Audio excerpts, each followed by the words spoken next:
بصيرة. السلام عليكم ورحمة الله وبركاته. الحمد لله وبه نستعين والصلاة والسلام على رسول الله صلى الله عليه وسلم. تكميون تيرا. نعم تينا. أعوذ بالله من الشيطان الرجيم.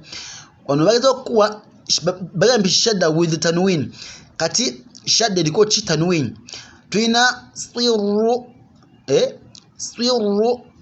swirrun run nenge gumira swirrun naam swirrun ino ro ibanene swirrun haddin naam hadhi ino dhwa'u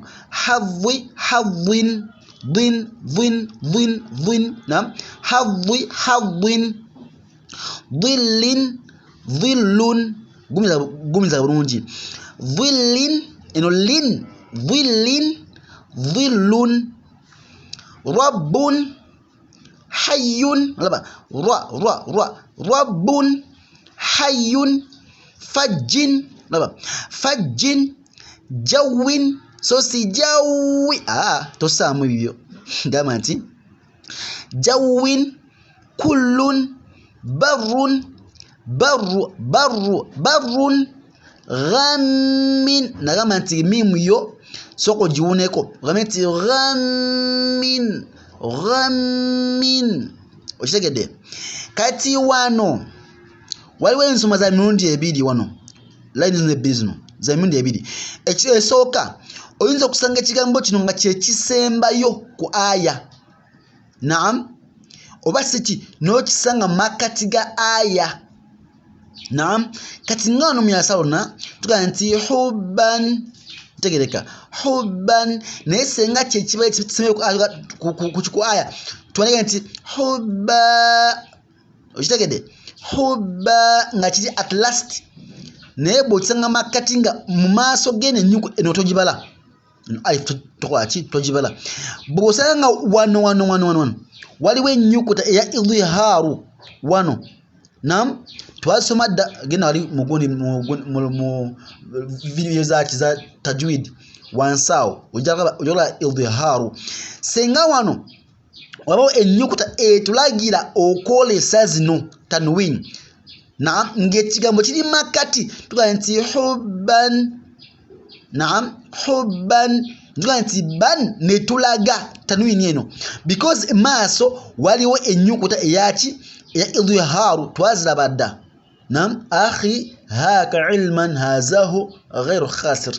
twabirabadde ebyo tugaa nti swafa at the end then swafan in the middle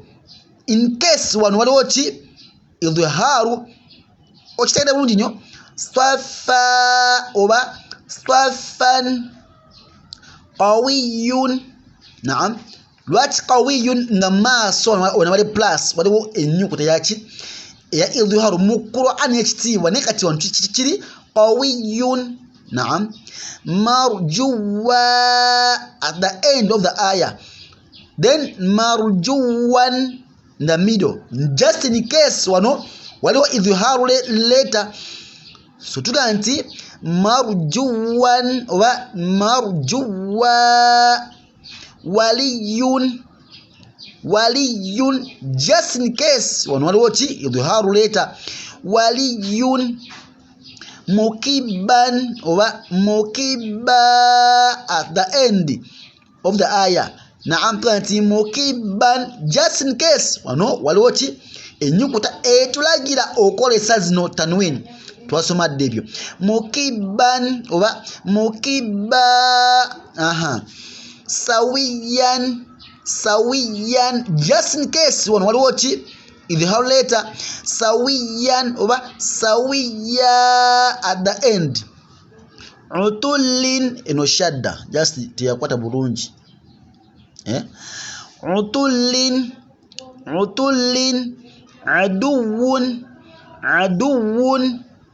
aduwun madda oba maddan ntegereka summun shaqqa oba shaqqan otegedde bulungi nnyo aha nze nakantu kagatteko akawansi tuyina ne nduza tukase mu lesson endala naye byetaaga okukola kyokunnyonnyola insha Allah. Assalamu alaikum wa rahmatullahi wa barakatuh.